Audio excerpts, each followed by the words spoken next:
Welcome, and thank you for joining us today for From Reactive to Resilient, Benefit and Retirement Plan Governance Strategies. Quick housekeeping. Today's session is being recorded, and the link to the video and presentation will be shared following the event. We will also have a short survey at the end. We'd appreciate you taking a moment to complete it. I'm pleased to introduce today's moderator, Fred Crossley, Employee Benefits Strategist here at Hub, who will be guiding the conversation. Joining Fred are David White, Associate Vice President, Health and Benefits Consulting, Wojtek Golubiewski, Senior Consultant, Group Retirement, and Cheryl Kane, Senior Vice President, Health and Benefits Consulting. I'll now hand things over to Fred to get us started.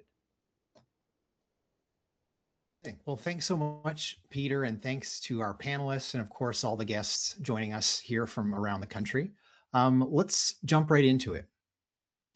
So it's no secret that the benefits landscape is ever changing. HR leaders have to be aware of the latest legislation coming into effect, their fiduciary responsibilities, and on top of all of that, still manage so many other tasks for their businesses day to day. So let's have a look at some of the data from our 2026 employee benefits and retirement landscape. So we know that 32% of Canadian employers haven't revisited their plan design in any way in over 3 years. We know 22% wait 3+ years to evaluate their insurance partners and benefits offerings in general.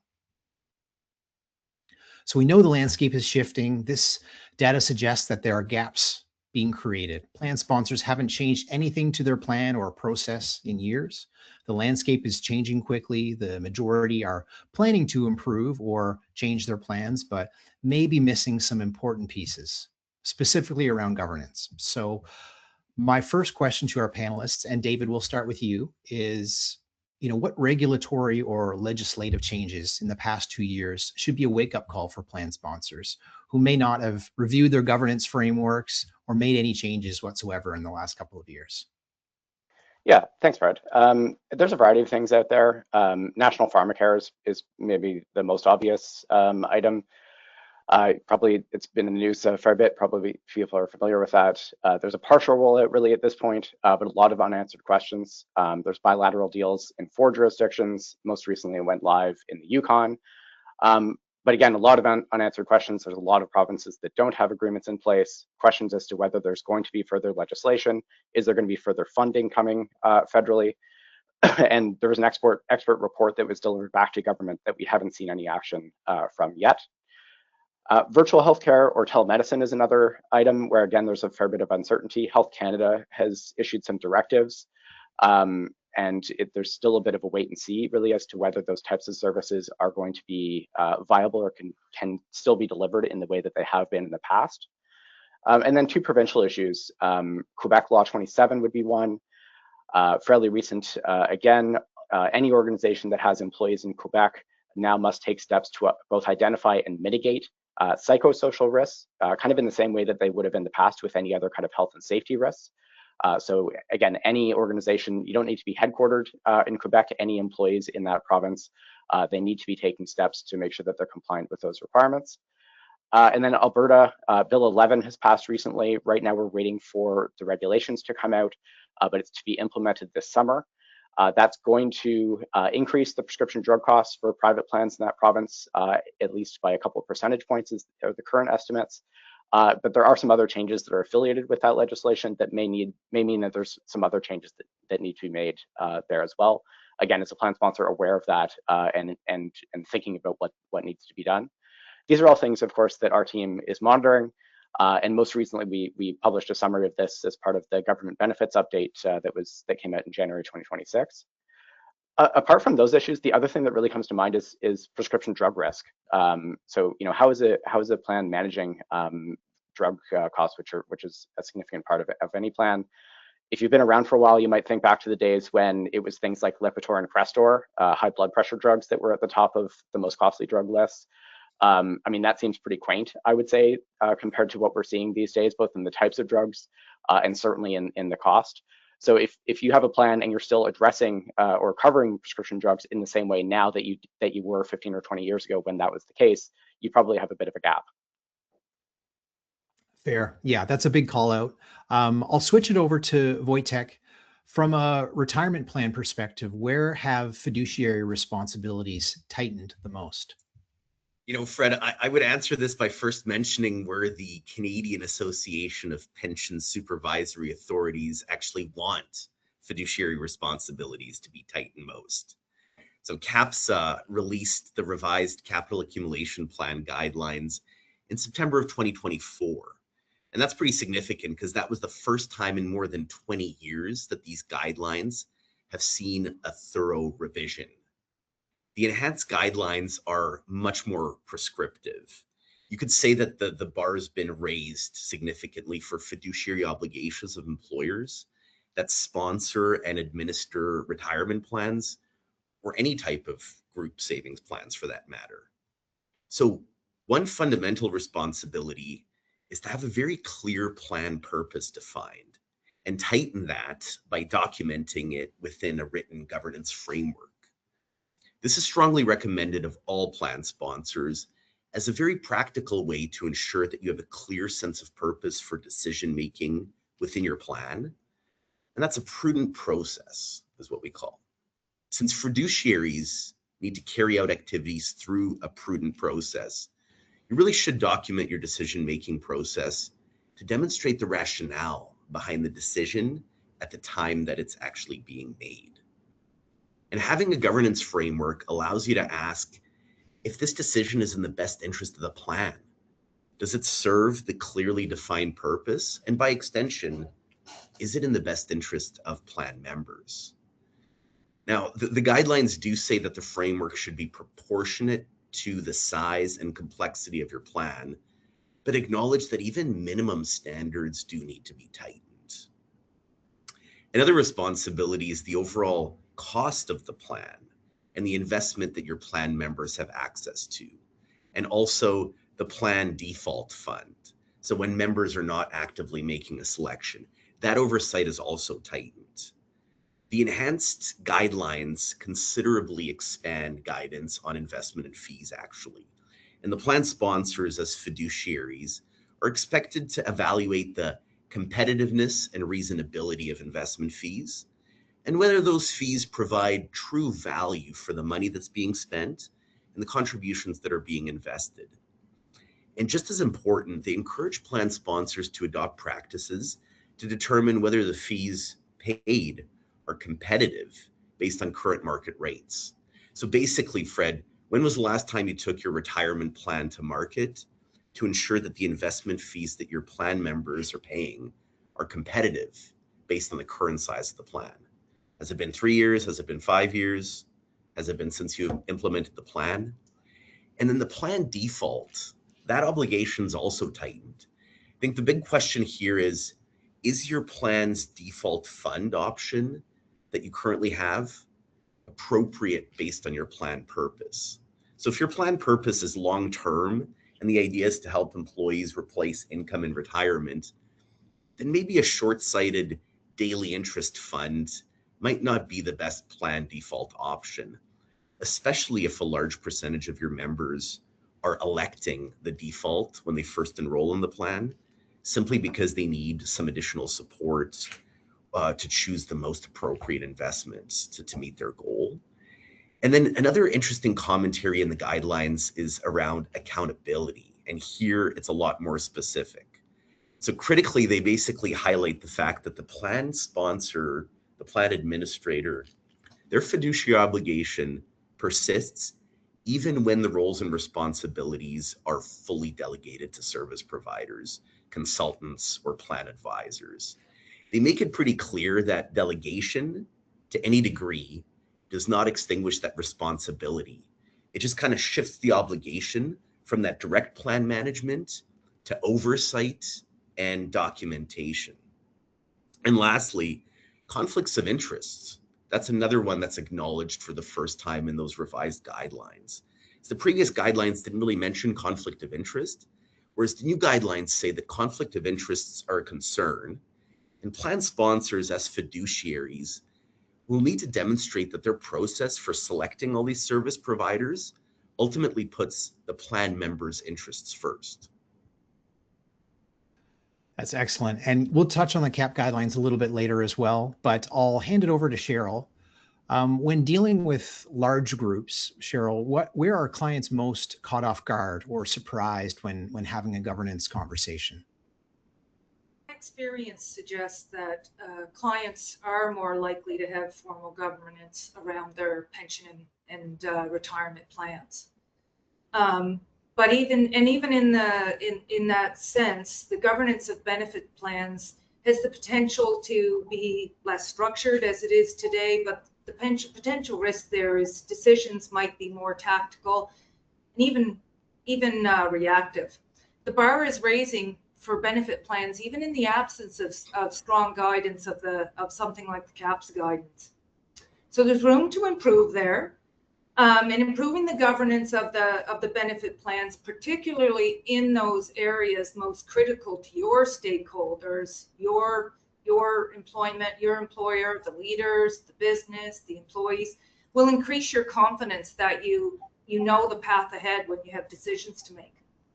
A starting place, as Wojtek has said, and there's consensus around this for the benefit plan equally, is to have the objectives and guiding principles for the plan, so that when decisions are made, you know how to make them, and in light of that guiding statement. As costs escalate, and they will, and David has said, things will happen to us externally that will impact our costs, and new investment becomes scarce, the governance structure is going to be your North Star and help you make those decisions against that goalpost. One of the reasons that costs are increasing is only one, but it's a big one. It's ill health of employees. And that's not just a cost that's going to come home to roost in your benefit plan. It's going to impact everything else that happens in the workplace. It's going to impact your productivity. So with the size of the investment, the health burden, the costs increasing, the external shocks, the compensation element that this represents, it's reasonable to see that the bar is raising to improve the compliance, the oversight of the benefit plan. And maybe CAPSA guidelines offer us some guidance as to how we set that governance structure up. That's great. Thanks, Cheryl. So we'll move on to the idea of resiliency. I want to focus on the things that we can control, and I'd like to talk about the idea of how governance can play a part in a stable benefits and retirement program. So I think we can all agree that a proactive approach is a stronger strategic decision than being reactive to legislation and compliance, which we hear, most employers are. But before we hear from the panelists, let's take a look at some more data here. So we're seeing some serious cost pressures. Private drug plan costs rose 14.1% in a single year, and I know those increases are continuing up until 2026 as well. Mental health claims now represent 40% of all long-term disability. We know there's some legislative change happening, and that's adding complexity to the system. And we know that governance hasn't kept pace, and there hasn't been a lot of revision or a checking of the frameworks put in place of a governance or a benefits and retirements plan. So what we're seeing out in the world, we certainly feel it in everyday life. Cost pressures are accelerating. This applies not just to the cost of living, but of course drugs, benefits costs, and it applies strain to our workforce and our well-being as well. So we mentioned in our last section, legislation as well continues to evolve, and about a third of employers haven't made any sort of changes to their plan over the last 3 years. So we'll start with Cheryl this time. When you see organizations managing these issues or those managing their benefits in a proactive way, what separates those who manage well versus those who don't? Right. I like to point out that few plans are large enough that they move in lockstep with the overall Canadian population. And so with the larger forces that are unfolding, it can't come as a complete shock that there's going to be volatility or unexpected cost, and that something will happen externally that unloads a new cost onto your plan, onto your workforce. So you will face unexpected costs, you will face volatility, and what will you do? What will the decisions that are available to you when that happens? Having consensus, what then separates the plans is that having consensus and a statement on what is most important, what are the fundamentals that you protect the most, is going to guide your decision making. What is the range of decisions that you can make? How are all your costs and elements unfolding will lead to practical decisions? What experiences must be protected and must be provided to employees? So those statements will start to inform the decisions that you make, the tools that you offer, the communications that are important to you, and the behaviors that you want to promote. Your confidence in your ability to execute, and critically why you're doing what you are, how the plan will evolve based on your non-negotiables, is going to improve. If your plan takes account of the employers or sponsors' objectives, your specific demographic profiles, and looks at evolution and design regularly, you'll get a good outcome. Now, very distinct from carrier actions and discussions from your renewals, a structured 2-3 year plan design review or cycle makes an awful lot of sense. If you look at your plan regularly against that philosophy, against those guiding principles, your demographics, your feedback loop through survey or other feedback loop, data, the market, which areas need more focus than others, need more attention, and what are the most important illnesses that you need to address? Cost pressure from mental health, cancer, diabetes, others. So focus, purposeful, evolving drug management, as David said, attention to your equity objectives, to mental health, managing disability. These are all going to be attention areas that you need to have attention to regularly. With a plan with good oversight, you're going to be better positioned to identify and act on risk as well as opportunity that presents for you. Thanks, Cheryl. And I really do like the idea of that North Star approach, having a framework in place that can help guide some of your operational decisions. Wojtek, with so many factors at play, how does governance factor into the group retirement plan? Well, here's the common theme, Fred. Certainly governance is essentially the cornerstone of your retirement plan and an ongoing process to make sure that your group retirement plan is resilient.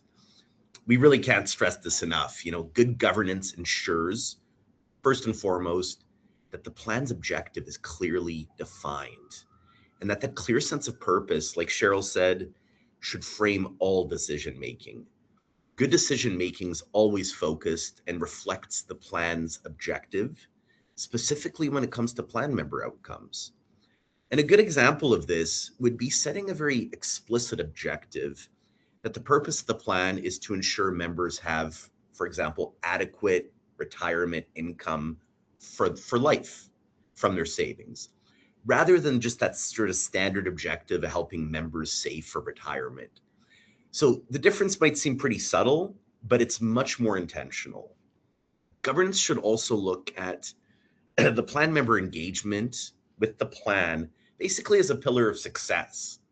And having that customized financial education and engagement are the ultimate measures of a plan's resiliency. We're going to see market volatility, and we certainly are seeing the rising cost of living, and those create turbulent conditions for a group retirement plan. But providing plan members with appropriate education and insight can actually help them react more appropriately and contributes to much better long-term outcomes overall.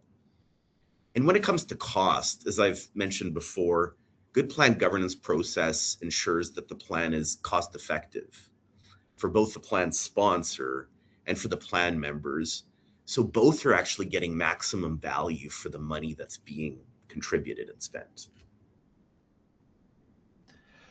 Okay, a lot to unpack there, but we'll switch back into the legislation gear a little bit, and I'll hand it over to David. Between, pharmacare, Alberta Bill 11, and all the other evolving legislations that you mentioned below, or before, I should say, what should plan sponsors be monitoring now, and how should they account for legislative risk? So the ones that I summarized earlier, I think should be very much top of mind. I would add to that maybe below the radar a bit, but potential reform to the employment insurance program. There was a review done federally post-pandemic that we haven't seen the results of yet, but we should at some point, and that could mean meaningful change to that plan that a lot of plans coordinate with. And then we've had a bunch of provincial budgets come out in the last little while. We also have the federal spring economic statement coming out next week, so we'll see what comes out of that. And our team will be publishing a summary of all those recent developments in the coming weeks as well. But I mean, that's kind of the thing. There's always going to be whatever issues there's going to be at a given point in time. And as we said, I think we'd urge any plan sponsors to take as proactive approach as possible to managing whatever it's going to be. You want to be able to adapt and adjust without being backed into a corner, without panicking. If I think about the way a lot of organizations approach compensation, it's often a bit more specific. So a lot of organizations can articulate a fairly tight philosophy and approach on salaries and whatnot, both, again, philosophically, as well as, they'll say, we're trying to hit 50% of the market, 70% of the market, what have you. That's something we don't hear too often on the benefit side of things, but I'd say that would be quite helpful to an organization. Determine what the philosophy and the positioning of the benefits program is. What purpose are we trying to serve? How is it intended to compare externally? And what kind of a reaction or perception are we trying to drive from employees? And then, using that as a basis, you can use that. I'd use Cheryl's North Star terminology in terms of, what are future impacts? What's the financial implications of potential changes? And how does that come back to the plan itself? Maybe like a good kind of thought experiment is national pharmacare. So again, it seems based on current circumstances, the likelihood of Canada delivering full universal national pharmacare in the short to medium term seems very unlikely. But what if that happened? What if that announcement came out tomorrow? How does a plan sponsor react to that?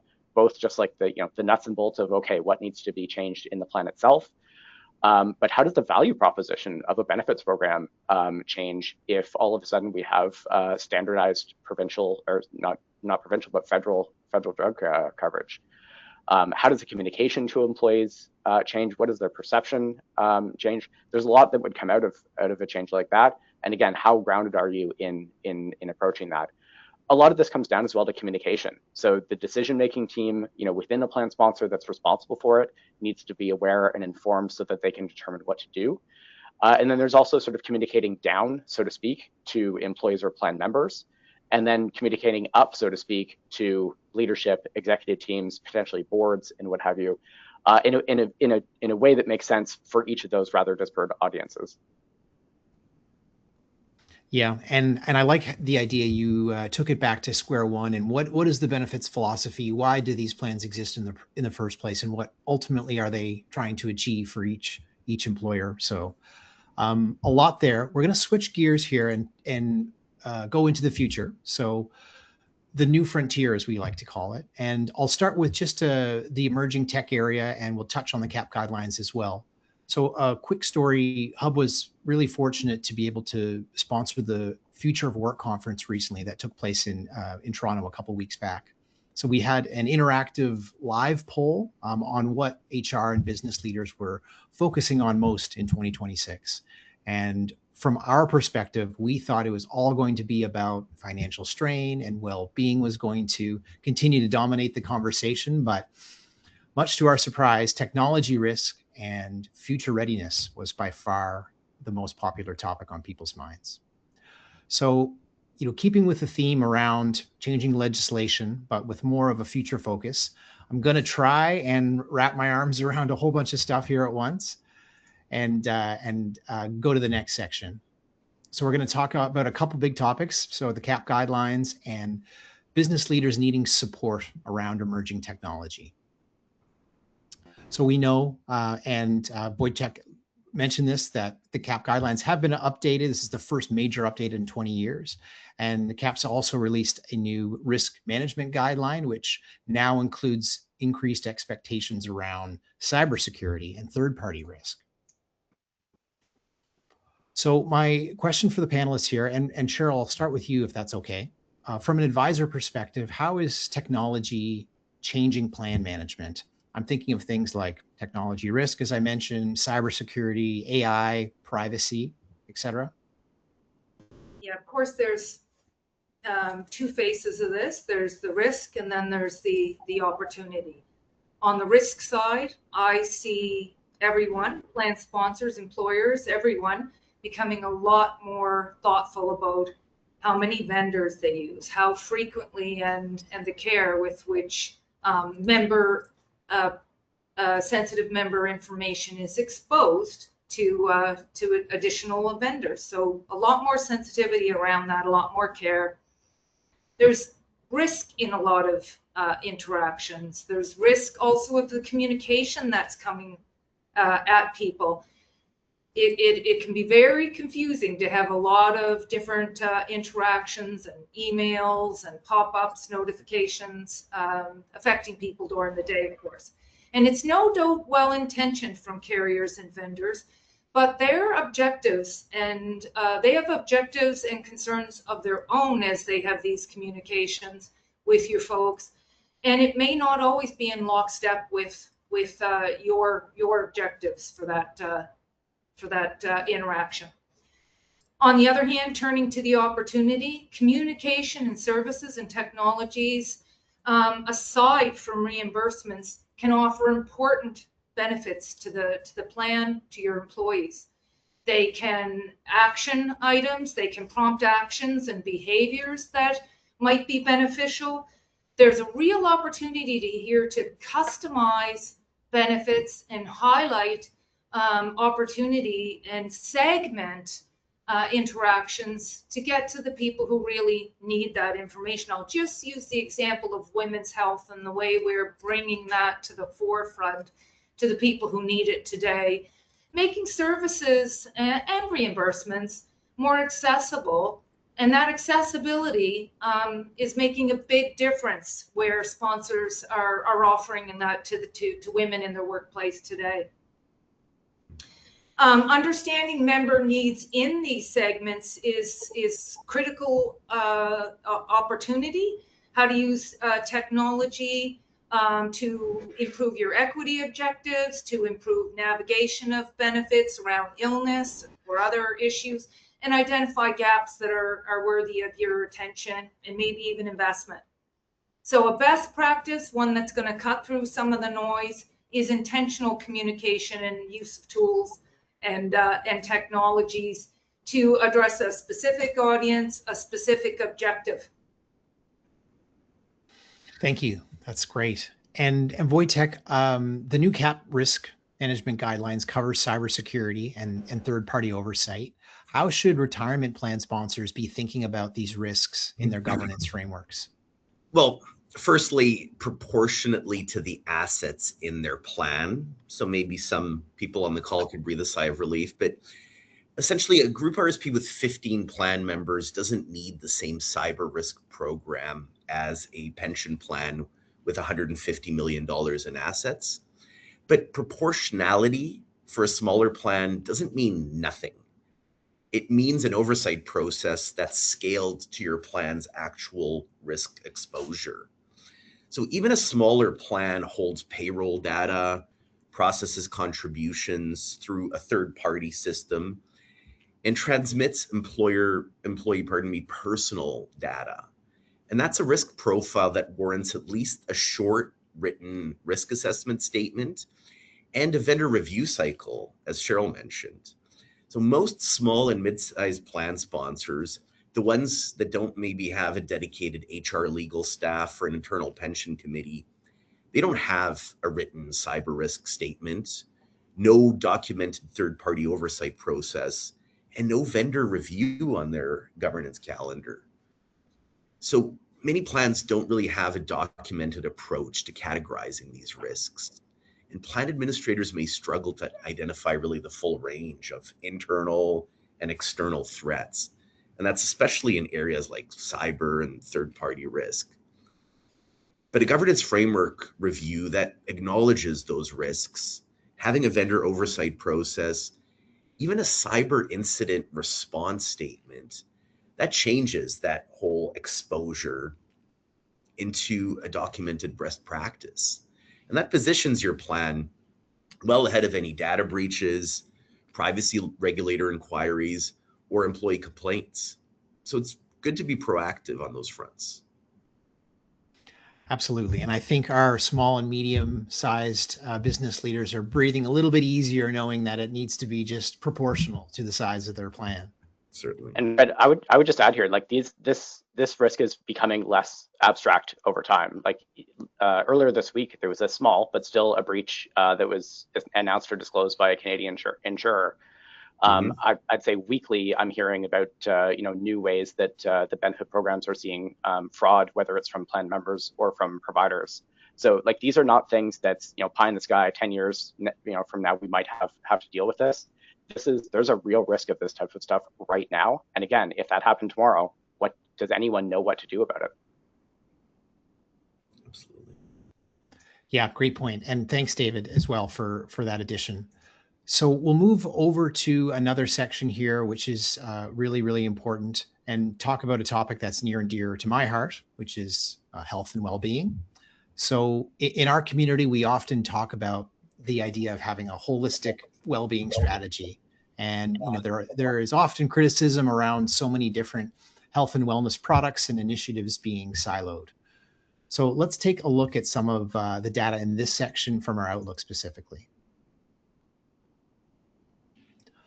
So health and wealth, the health and wealth connection is important. 49% of employees cite financial stress as their top concern at work. Pretty crazy. Nearly half of people feel it. And of those, 60% say it reduces their productivity. So I think there's no question that financial strain is negatively affecting employee engagement. We see it every single day. We see it in our businesses, mental health and productivity as well. So I stress to advisors and to plan sponsors all the time to assign a dollar value to the cost of your employee engagement. Often it's an unseen or unreported cost, but it's so impactful to business outcomes. And from a retirement perspective, on the other side of your screen, we are seeing the demand for financial resources, but seeing very different needs from different generations around access to financial education, resources, tools, and programs as well. And still, yet, all the things we know, only half of employers in Canada offer these types of supports. So, Wojtek, how does retirement connect to the employee experience? I know we talked a lot about governance in the last section. How does it connect to the people and ultimately help with business outcomes? There's definitely a clear link between financial well-being, retirement readiness, and plan sustainability, Fred. For employers, that link actually translates into a pretty specific risk.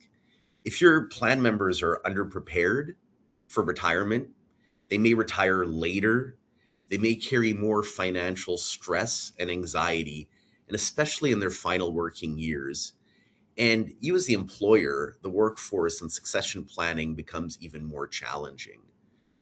So a well-governed plan that actively monitors their plan members' retirement readiness. So that's, participation rates, account balances, the contribution levels, and that projected income replacement, that gives the plan sponsor early warning when their workforce isn't on track to meet their retirement goals, and provides a framework, like we discussed, for action, because the problem becomes structural. So that's why good plan governance doesn't just protect the employer from regulatory exposure. It actually actively builds conditions under which members are better prepared, they accumulate more, they retire with greater confidence, and they show up to work less distracted by financial anxiety. That's a business outcome. It's measured in productivity, retention, and long-term health of the workforce that the employer depends on. Yeah, absolutely. I think about, being able to improve employee experience or employee engagement by 2 or 3%, even at a large organization, would have huge impacts on the bottom line at the end of the day. Definitely. Cheryl, from a benefits perspective, do you have any examples of good governance between benefits and retirement that improve outcomes of health and wealth? Well, I think I have a way of looking at it, and that these are not two separate, very separate things. These are both compensation items at their core, as viewed by the employee, perhaps, but they're also financial security that's designed to protect the employee's income, and their ability to pay for health shocks during their working lifetime, and then beyond, perhaps. Financial well-being is an outsized contributor to overall well-being, and again, that comes down to productivity. You've said it, and it's and everybody recognizes it now. So at their core, we need to be very thoughtful in the design about the income that we're protecting, how we're protecting it, and the period that we're protecting it for. And that's through income-related benefits of life, disability, and how much people can be out of pocket in a health scare, and then the retirement plan. So it stands to reason that the governance are not two distinct items, that the statements that are informing the income that you're hoping to prepare people for in retirement is related to the income that you're hoping to protect during the working years as well. Now, you've got segments, and as you've said, personal wealth is more important for 18 to 34. Folks there are thinking about how much they're out of pocket when they perhaps go to the dentist or purchase a massage. Later on, they're thinking about things like life insurance and financial planning and retirement. And so the retirement plan is thinking about them in segments. The benefits plan is thinking about them in segments, and the governance structure can do the same.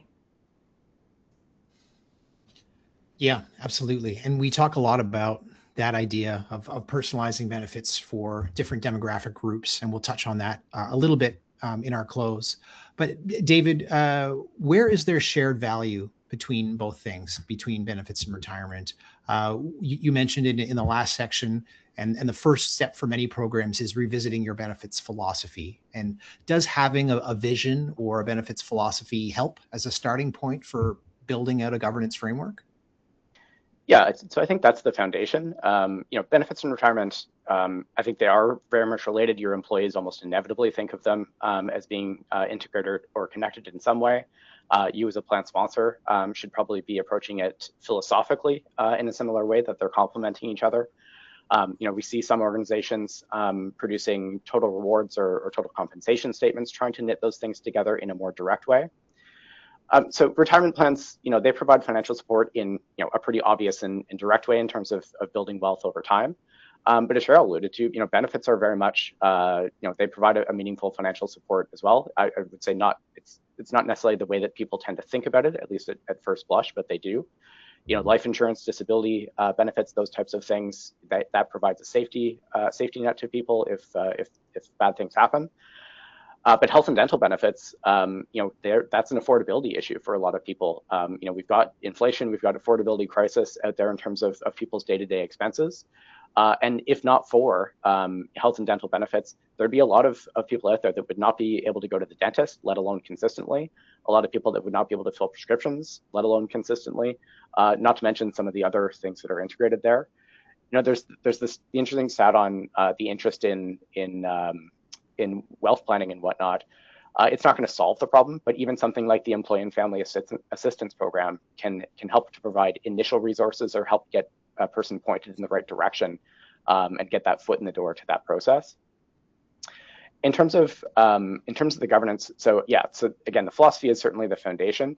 Trying to build on that, some other major elements that we would see as you're iterating on it would be things like vendor management, financial management, plan design, plan administration, and employee engagement would be the other thing I would mention. You know, some specific questions. How are you as an organization selecting service providers and then monitoring them to make sure that they're doing what they're supposed to be doing? Employee communication, how are you getting information out to people? How are you taking in feedback from your employees as well, and how's that being used? Plan administration, it sounds simple. There's a lot that can go wrong there. So is it being done consistently, the people that are tasked with that responsibility? Is your plan design aligned with your philosophy and your budget? Is your underwriting arrangement appropriate? Are your rates competitive? And if you think they are, how do you know that they are? When was that last tested? That's great. And I know I'm really glad that you touched on the feedback piece. And I know Cheryl mentioned that in earlier in the broadcast. It's extremely important. And when we go into our next section here, our final section, we'll talk about some of that perception gap and not getting good feedback from the employers the employees, I should say. But we'll move along here to our final section, which is using good governance practices as a competitive advantage. So we talk a lot here at Hub about long-term sustainability, the idea of creating a multi-year strategy and investing in stability in your plan over short-term gains. So this next section goes deeper into this, and I want to deliver some actionable takeaways here for this group. So how they can manage their plans more confidently over the long term, and I promise we have some great takeaways for you as well after the broadcast. So moving into the data here, I want to present the idea of this perception gap. So we know that 82% of employers believe their plans reduce stress and boost productivity. They're doing what they're supposed to be doing, which is great. However, only 63% of employees agree with that. So that's nearly a 20-point difference. That suggests that there's a little bit of a gap here that it's built on assumptions and not evidence. So I want to kick it back to our panelists here and ask David, what are some things that clients say to you that reveals whether their organization is governing proactively or just reacting? Yeah, so one good question that we get asked is a simple one, but it's just like someone asking, what do we see other clients doing? So in our role, we have the benefit of a pretty wide perspective on that.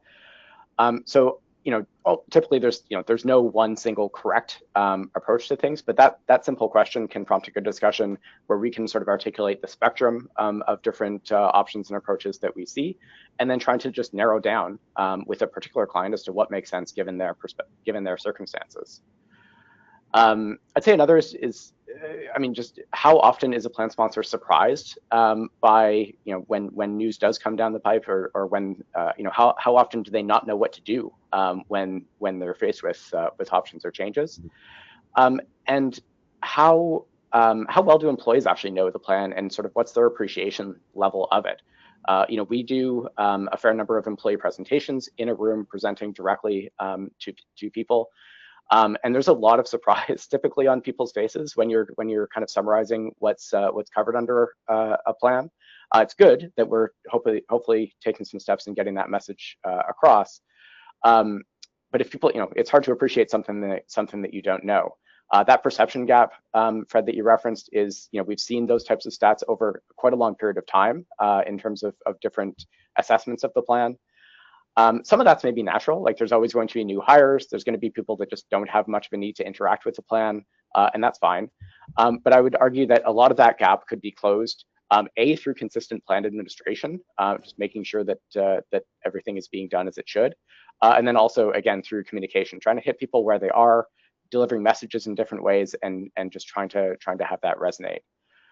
Now, a knock-on effect of employee appreciation is that may drive up costs. That's not necessarily a bad thing. If people are using the plan, it's going to cost more.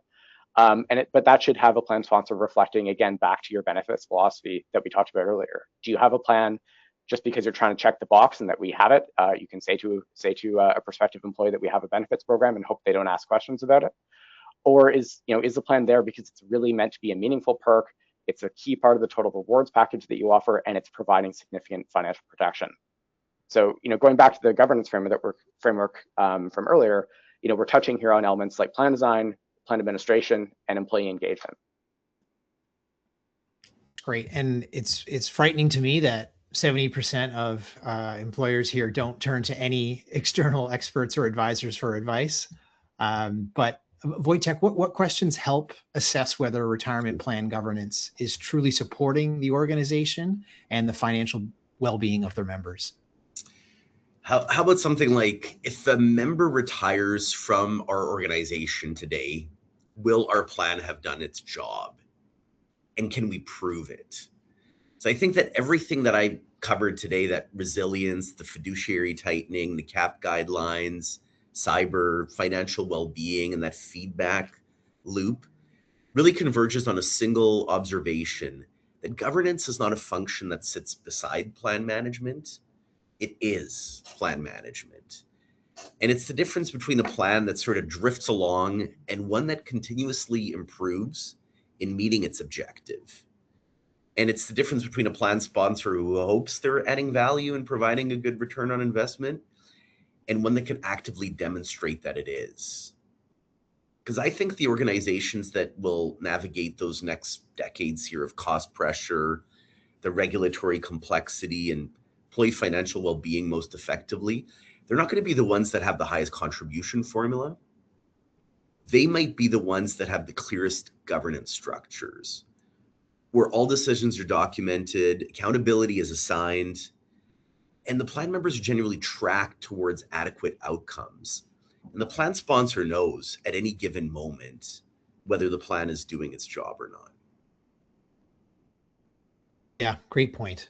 And Cheryl, the majority of employers think their benefits plans are performing. As we said, there's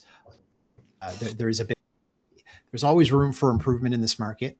So what steps can plan sponsors take to improve their processes, or where can they start if they've never even had a governance conversation in the first place? Now, I see that this could look pretty daunting if you haven't, had started on it yet. Your advisor can reflect back to you and can help you document the starting points of this. If you ask a plan sponsor, if you used to ask a plan sponsor at one time, what did they have the benefit plan for? It would be a mother pie statement of attraction and retention. But as we've said here, something a lot more specific than that statement can help guide your decisions going forward. What does the organization and employees value most, and what can you afford to invest in those objectives? So from there, you can build out your strategy, the areas that you monitor and act on most closely, the review cycle, that's important. There is more complexity. There is an increasing pace of change all of the time, interlocked with the complexity, of course, and the bar is raising for all of us in our oversight. So to get the most out of the plans, as Wojtek has said, let's invest very carefully, very purposely, and show that we, are managing these pieces with care. Thank you. Thanks, Cheryl, for that. So we're running a little bit tight on time, but I think I have quite time for one audience question, and we have a lot. So thank you to everybody who engaged and took some time out to submit a question to the group. So the question that I have in front of me here is, with limited funding, with limited funding, does the organization place more emphasis on benefits or the retirement plan? Anybody want to take a stab at that one? I can start on that maybe, and I default as a first statement to the classic consulting response, which is it depends. But so I think this comes back to a lot of the things that we touched on earlier. The right answer to that question is going to be completely different for different organizations, depending on where you're at as an organization and where your employees are at. What are your employee demographics? What's your total compensation? What do salaries look like? What are you hearing from employees? Do you have a benefits program right now? What level is that at? Do you have any type of retirement savings right now? What level is it at? So yeah, there's a lot. That's a maybe simple sounding question with a very complicated answer to it. And I think that would be a perfect opportunity to develop a total compensation philosophy, articulate the goals and objectives of both a benefits program, either a current or a prospective benefits program, a current or prospective retirement plan, and let that guide you. That's an area where perhaps you do want to get some feedback from employees to help guide that. The last thing you want to do is spend a bunch of money that's not going to get appreciated. And these things can evolve as an organization evolves as well. I can think of, we have clients, I'm in Vancouver, we have a number of clients in the high tech sector, and we often see those types of clients go on a bit of a journey as they grow. They're a new startup, the headcount is relatively low early on, perhaps when we engage with them. They often want a relatively basic benefits program. They often don't have any retirement program of any kind. And then the company grows, employees age, needs change, the benefit program probably gets built out further. They start to become much more interested in retirement planning. So the right answer will change over time as well. There's a lot that goes into a proper response to that question. That's great. Thank you. I appreciate it, David. So we'll move on to our next session on key takeaways here. And I just want to also take some time to thank you, the panelists, thank everybody as well who took the time to register and show up today. So we covered a lot, and I'll leave some of our key takeaways here up on the screen. And just a reminder for those who registered that you will be getting a copy of this presentation. And we can't sugarcoat it. Governance is a big topic. It touches every aspect of your benefits plan. It's impacted by evolving legislation, a very changing benefits landscape, technology, health, mental and financial well-being, people and culture. But ultimately, if you can take even one or two of the gems that our panelists spoke about today, that's a huge win for us. If you're starting from scratch, or if you're improving the governance frameworks you have in place, you'll be in a better place to manage more proactively, less reactively, and use good governance as a competitive advantage. So we'll pivot a little bit and just finish off with what should you do next? What are next steps here for our leaders? So I would encourage leaders to look at this and start with one or two things to start immediately. And I want to emphasize as well, and David touched on it, and the group did, that governance is a process. It's ongoing. It's not a one-time checkbox exercise. And also, I'd be remiss if I didn't mention that Hub can help support you here. We have a full set of materials called Hub's Governance Edge. So these are easy to use, self-guided governance checklists for a number of different circumstances in retirement benefits. So please reach out to us. We'll send you a free copy of these checklists that you can literally start using tomorrow, and rest easy knowing that you have some checklists in place to show and to demonstrate the start or improving of your governance framework. And also switch over to how Hub can help as well. So this ultimately is why we're here. Hub can help support every aspect of group benefits and retirement management, and we'd be happy to help make your life a little bit easier. So please reach out to any of us here on the call. We also have a QR code as well up on the screen. And if you'd like to ask a specific question, or if you have one that we didn't get to, we will try to follow up with you and answer that question specifically. And you're welcome to connect with any Hub advisors or any of us on the call. So I'll thank you all again so much for your time. Thank you, guys. Thank you, Cheryl. Thank you, Wojtek and David as well. And I'll pass it back to our Hub team and to Peter. Thank you, Fred, and thank you to our panelists and audience today. That was a great conversation. Before we close, I wanted to introduce our next webinar in this series, Making the Complex Simple. We've now covered cost sustainability and governance. Next, we're focusing on how to cut through the complexity and make benefit and retirement programs easier to manage and easier to explain. That's coming on June 23rd. Registration details are on the screen. We'd love to see you there. Thank you again for joining us. A quick reminder that we will be sharing the recording of today's broadcast. Please share with your colleagues. If you raise any questions we didn't get to, a Hub advisor will get back to you.